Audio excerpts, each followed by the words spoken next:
యెషయా గ్రంథం 38వ అధ్యాయం 18వ వచనం, పాతాళమున నీకు స్తుతి కలగదు, మృతి నీకు కృతజ్ఞతాస్తుతులు చెల్లింపదు, సమాధిలోనికి దిగువారు నీ సత్యమును ఆశ్రయించరు. స్తోత్రం దేవ. సర్వోన్నతుడా, ఈరోజు ఈ యొక్క వాక్యాన్ని ధ్యానిస్తూ ఉండగా ప్రతి వారికి వినగలిచేవి గ్రహించలేదు అనుగ్రహించమని, అనేక మంది బిడ్డలు ఈ యొక్క వాక్యం ద్వారా బలపడి నీ నామాన్ని మహిమపరచుటకు కృప చూపించి నడిపించి బలపరచమని నజరేయుడైన యేసుక్రీస్తు నామములో ప్రార్థించి నమ్మి పొందుకుని ఉన్న మా పరమ తండ్రి, ఆమేన్. హల్లెలూయా. దేవునికి స్తోత్రం. ఒక అద్భుతమైనటువంటి సంఘటన మీతో పంచుకోవాలని చెప్పి నేను ఆశపడుతున్నాను. ఆ గ్రీకు దేశపు రాజుకు ఒక అనుమానం కలిగిందంట. ఏమిటి అనుమానం అంటే, తను ఒక బంగారం కిరీటం చేయమని చెప్పి ఒక వ్యక్తికి ఇచ్చాడు. తనకు కిరీటం చేసినటువంటి ఆ బంగారపు పనుడు తాను ఇచ్చినటువంటి బంగారాన్నంతా వాడా లేదా, లేకపోతే ఏమైనా మిగిల్చుకున్నాడా, మిగతా లోహాలను ఏమైనా కలిపేసేసి ఆ బంగారంలో కొంత ఏమైనా దొంగిలించాడా, మోసగించాడా అనేటువంటిది ఆయన యొక్క సందేహం. శాస్త్రవేత్త అయినటువంటి ఆర్కిమెడిస్ను పిలిచాడు. దీన్ని కనిపెట్టవలసిందిగా బాధ్యతను అప్పగించాడు. ఏమయ్యా, ఇది ఒరిజినల్ నేను ఇచ్చిన బంగారాన్ని అంతా ఉపయోగించాడు, ఏమైనా ఇందులో మధ్యలో లోహం ఏమైనా కలిపేశాడా అని చెప్పినప్పుడు రాజుగారికి, ప్రియులు గమనించాలి, రాజుగారి యొక్క అనుమానాన్ని ఎలా పరిష్కరించాలో తెలియక ఆ శాస్త్రవేత్త సదా ఆ తలంపుతోటే సమయాన్ని గడుపుతూ ఉన్నాడు, ఆలోచన చేస్తూ ఉన్నాడు. తిన్నప్పుడు నిద్రించినప్పుడు అదే ఆలోచన, ఎలాగా లోపాన్ని కనిపెట్టాలని చెప్పి ఒకరోజు స్నానం చేస్తూ ఉన్నాడు. ఆ స్నానం చేసే నిమిత్తం ఆ నీళ్ళ తొట్టులో కూర్చున్నాడు, ఆ టబ్లో కూర్చున్నాడు, ఆ బాత్ టబ్లో కూర్చున్నాడు. ఆయన స్నానం చేయడానికి ఆ టబ్లో ఎప్పుడైతే కూర్చున్నాడో కొంత నీరు బయటకు పొరలు వచ్చిందనమాట. ఆ టబ్లో నుంచి నీరు బయటకు వచ్చింది. ఆ నీటిలో మునుగుట వలన ఏమైతుంది, బరువు వేస్తుంది కదా, ఆ బరువు ఏం చేస్తుంది, నష్టాన్ని బయటకు వచ్చింది. దేవునికి స్తోత్రం కలుగును గాక. ఈయన లోపలికి వెళ్ళటం వల్ల ఏమైంది, నష్టం అంతా కూడా బయటకు వచ్చింది. నీటి బరువుతో సమానంగా ఉంటుందని చెప్పి ఆయన గ్రహించాడు. ఈ యొక్క తత్వాన్ని, అంటే ఏదైతే లోపలికి వెళ్ళిందో, ఏ చెడైతే లోపలికి వెళ్ళిందో అది మంచిని బయటకు గెంటేసింది. ఈ బరువు లోపలికి వెళ్ళటం వల్ల ఎంత బరువు అయితే నీటిలో పడ్డదో అంత నీటిని బయటకు గెంటేసింది. ఒక సూత్రాన్ని గమనించాడు. హల్లెలూయా. అర్థమవుతుందా మీకు? నీటిలో ఎంత బరువు వేస్తే, బకెట్లో మనకి టబ్లో ఎంత బరువు వేస్తే అంత నీరు బయటకు వస్తుంది. ఓహో, ఎంత వేస్ట్ కలిపితే అంత మంచిది బయటకు పోతుంది అనమాట అని ఒక సూత్రాన్ని కనిపెట్టాడు ఆయన. ఆయనకు అర్థమైపోయింది అనమాట. ఏ ఆర్కిమెడిస్ గారికి తెలిసిపోయింది అనమాట. ఓహో, ఇదా విషయం అని చెప్పేసి ఆ బరువు బయటకు వచ్చింది, అది సమానంగా ఉంటుందని చెప్పి గ్రహించాడు. ఈ తత్వం ఉపయోగించి ఆ కిరీటం స్వచ్ఛమైనటువంటి బంగారం చేయబడిందా లేదా అని కనుగొని వచ్చేటువంటి ఆయన మనస్సులో మెరిసిందంట. అంతే ఆ సంగతి తెలిసిందనమాట. అంతే సంగతి. ఇంకా ఆయన ఏం చేస్తున్నాడు, తాను స్నానం చేస్తున్నటువంటి ఆ యొక్క సంగతి మర్చిపోయాడు. టబ్లో ఉన్నాడన్న సంగతి మర్చిపోయాడు. బట్టలు లేవనేటువంటి సంగతి మర్చిపోయాడు. పరవశుడైపోయి ఎగిరి దూకుతూ ఉన్నాడంట. యురేఖా అని కేకలు వేశాడంట. యురేఖా అని కేక వేశాడంట. యురేఖా అనగా కనుగొంటిని. ఆయన అలాగూ కేకలు వేస్తూ బయటకు పరిగెత్తాడంట. యురేఖా, నేను కనుగొంటిని, నేను కనుగొంటిని అని చెప్పి పరవశం అయిపోయాడంట. ఆ పరవశం ఎవరు కూడా అడ్డుకోలేకపోయారు. అది గొప్ప విషయాన్ని కనిపెట్టడం మాత్రమే కాదు, కానీ రాజును సంతోషపెట్టేటువంటి మార్గం కనుగొన్నాడు. తన బాధ్యతను నెరవేర్చేటువంటి సిద్ధాంతాన్ని కనుగొన్నాడు. ఆహా, రాజులకు రాజు అయినటువంటి యేసుక్రీస్తు ప్రభువును సంతోషపెట్టేటువంటి మార్గం మీరు కనుగొన్నారా? ప్రభులకు ప్రభును మన యందు ఆనందించుటకు, మరి మనలో నివసించుటకు మనం ఏం చేయగలుగుతూ ఉన్నాం? ఇది చాలా ప్రాముఖ్యమైన విషయం. నా ప్రియమైనటువంటి సహోదరి, స్నేహితులు, చాలా జాగ్రత్తగా వినాలి. అయిపోలేదు స్టోరీ ఇక్కడితోటి. మనం ఏం చేయాలి మరి? ఆర్కిమెడిస్ గారు రాజుని సంతోషపెడతాక సూత్రాన్ని కనుగొని ఎగిరి గొంతులేస్తున్నాడు. బట్టలు కట్టుకున్నాడు లేదో మర్చిపోయాడు. ఆనందంతో గొంతులేస్తున్నాడు, నేను కనుగొన్నానని చెప్పేసి. దేవుని శక్తి మన మీద, మన కుటుంబీకుల మీద బలంగా దిగటానికి మనం ఏం చేయాలి?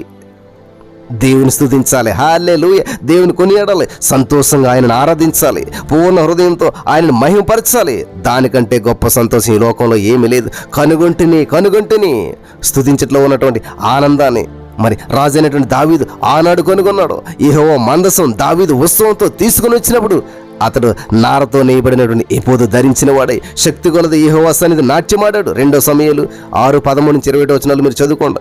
యెహోవా మందసాన్ని మోసేటువంటి వారు మరి 6 అడుగుల సాగగా ఎద్దు ఒకటి, క్రొవ్వుని దూడ ఒకటి వధించబడిను. తాను ఒక గొప్ప రాజు అనేటువంటి సంగతి మర్చిపోయి విస్తారమైనటువంటి తన ప్రజలు తాను చూస్తున్నారని ఆ సంగతి లక్ష్య పెట్టకుండా తన పూర్ణ హృదయంతో యెహోవా ఎదుట నాట్యమాడాడు దావీదు. హల్లెలూయా. ఆహా, ఆలోచించారా? మన దీన స్థితిలో దేవుడు నన్ను జ్ఞాపకం చేసుకున్నాడు. గొర్రెల కాపరిగా ఉండినట్టు నన్ను హెచ్చించి ఇశ్రాయేలు మీద రాజుగా చేశాడు. శత్రువులందరిని ఓడించి నాకు జయము దయచేశాడు. ఆయన స్తుతించకుండా నేను ఉండలేను. ఆయన ప్రేమను మర్చిపోలేను. నేను ఆయన ప్రేమను రుచించాను. కాబట్టి నేను స్తుతించి ఆనందించడాన్ని కనుగొన్నటువంటి నేను ఆయన్ని ఎలాగ స్తుతించకుండా ఉండగలుగుతాను? అని చెప్పి దావీదు గారు చేసినటువంటి పని మీరు చూశారు కదా. ఆయన కూడా మరి బట్టలను తీసి పక్కన పడి రాజవస్త్రాలను పక్కన పడేశాడు. దేవుని స్తుతించడంలో నిమగ్నమైపోయాడు. హల్లెలూయా. కనుగొంటిని అని యురేకా అన్నటువంటి ఆయన ఈరోజు నీవు చెప్పగలుగుతావా? యురేకా అని చెప్పి కనుగొన్నవా? భూమి మీద మన సమయం ఆదా చేసుకునేటకు శ్రేష్టమైనటువంటి మార్గం ప్రభుని స్తుతించడమే. స్తుతి హృదయాన్ని సంతోషపెట్టుచున్నది, చింతన తరిమి కొడుతుంది, హృదయాన్ని ఆనంద తైలంతో అభిషేకిస్తూ ఉన్నది. ఒకప్పుడు త్రాగుటేందు, సినిమాలు చుట్టేందు మనం ఆనందించినటువంటి వాళ్ళు మనమంతా కూడా నేడు ప్రభుని స్తుతించడం బట్టి పరవశం చెందుచున్నాం. దేవునికి స్తోత్రం. అనేక మంది జీవితాలు మరి మార్చబడ్డాయి. ప్రభుని స్తుతించి, స్తుతి ద్రాక్షారసము కంటే మధురమైనటువంటిది. దేవునికి స్తోత్రం. ప్రభు ప్రేమ విస్తారమైన సంపదల కంటే కోరదగినటువంటిది. స్నేహితులతో ఊరకే కాలక్షేపం చేయటం కంటే ప్రాణప్రియుడైనటువంటి దేవుని సన్నిధిలో కూర్చుని ఆయన స్తుతించి ఎంతో ఆదరణ కలిగజేస్తూ ఉన్నది. దేవునికి స్తోత్రం కలుగును గాక. హల్లెలూయా. కనుగొంటిని ఆయన ప్రేమ గల దేవుడు మాత్రమే కాదు, ఆయన ప్రేమ కొరకు అంగలార్చు దేవుడై ఉన్నాడు. ఆయన స్తుతులకు పాత్రుడు మాత్రమే కాదు, స్తుతుల మధ్య నివాసం చేసేటువంటి దేవుడై ఉన్నాడు. లోకుల పాపమును కొరడాలతో మరి ఆయనను కొట్టి గాయపరిచారు. ప్రియులారా, గాయపరుస్తూ ఉన్నారు. ఆయనను ఓదార్చగలిగినటువంటిది దేవుని బిడ్డల స్తుతి మాత్రమే. దుఃఖంతో నిండిన ఆయన ముఖం మనల్ని బట్టి సంతోషించుటకు మనం చేయవలసిందంతా కూడా హృదయాంతరంగంలో నుంచి ఆయనను స్తుతించడమే. పాతాళంలో నీకు స్తుతి కలగదు. యెషయా 38:18 మనం చదువుకున్నాం.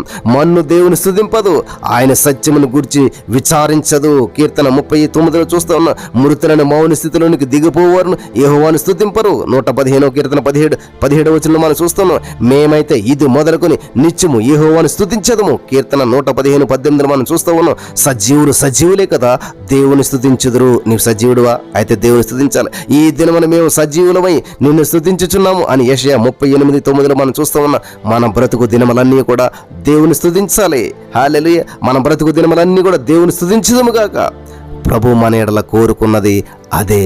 మన నిమిత్తము మనం ప్రియులు గమనించాలి. నిర్మించినటువంటి ప్రజలు నా స్తోత్రం ప్రచురించేదురు అని యెషయా 43:21 చదువుతున్నాం. స్తుతించుటకు ఏర్పరచుకొనబడినటువంటి సంతతి వారలారా ఆయనను స్తుతించుడి. హల్లెలూయా. కనుగొన్నారా? దేవుని స్తుతించే మార్గం కనుగొన్నారా? దేవుని స్తుతించాలని ఆసక్తిని కలిగి ఉన్నారా? విదేశాల్లో సాతాను ఆరాధన కేంద్రాలు విస్తరిస్తూ ఉన్నాయి. వారు ఘట్ట సర్పను మరింతగా స్తుతించి కొనియాడుచున్నారు. మన దేశమందు అన్య దేవతల భక్తుల స్తుతి ఎంతగానో పెరిగిపోతున్నది. జీవము కలిగిన దేవుని ఆరాధించవలసినటువంటి నోరు ఈ రోజున మూసుకొని ఉన్నారు. కాబట్టి నేడు అంధకార శక్తులు అధికముగా బలం పుంజుకుంటున్నాయి. క్రైస్తవులకు వ్యతిరేకమైన ఉద్యమాలు ఎన్నో ఎదుగుచున్నాయి. ప్రియులారా, అన్యుల స్తుతులు కంటే జీవము గల దేవుని స్తుతించేట స్తుతి ఎక్కువ కాకపోతే పరలోకమందు ఎలాగో ప్రవేశించగలుగుతాం మనం? పరిసయ్యుల నీతి కంటేను, సద్దుకైన నీతి కంటేను నీ నీతి అధికము కాని మీరు దేవుని ప్రేమించబడినట్టు ఎట్లు అంటున్నాడు దేవుడు. నా ప్రియమైనటువంటి సహోదరి, లెమ్ము, మీ స్తుతి వస్త్రమును ధరించుకొనుము. లోకమును కట్టిక చీకటి కమ్మి ఉన్నది. స్తుతి స్తోత్రాలతో పెండ్లి కుమారుని ఎదుర్కొనవలనని కదా. ప్రియులు గమనించాలి. మీ బలమంతటిని కూడా ఏకము చేసుకొని మీ ఆలోచన అంతటిని కూడా కేంద్రీకరించుకొనుము. స్తుతించేదము, రాజులకు రాజును స్తుతించేదము, ప్రభువులకు ప్రభును స్తుతించేదము. ఆయన ఒక్కడే స్తుతులకు పాత్రుడు, స్తోత్రార్హుడు. స్తుతించడానికి బిజీగా ఉందాం, స్తుతించడానికి సమయాన్ని గడుపుతాం, ఎక్కువ సమయం స్తుతించడానికి దేవుని కేటాయిద్దాం. అటువంటి భాగ్యం ఇక్కడున్న వారికి, ప్రతి వారికి దేవాది దేవుడు అనుగ్రహించి నడిపించి బలపరచును గాక. ఆమేన్.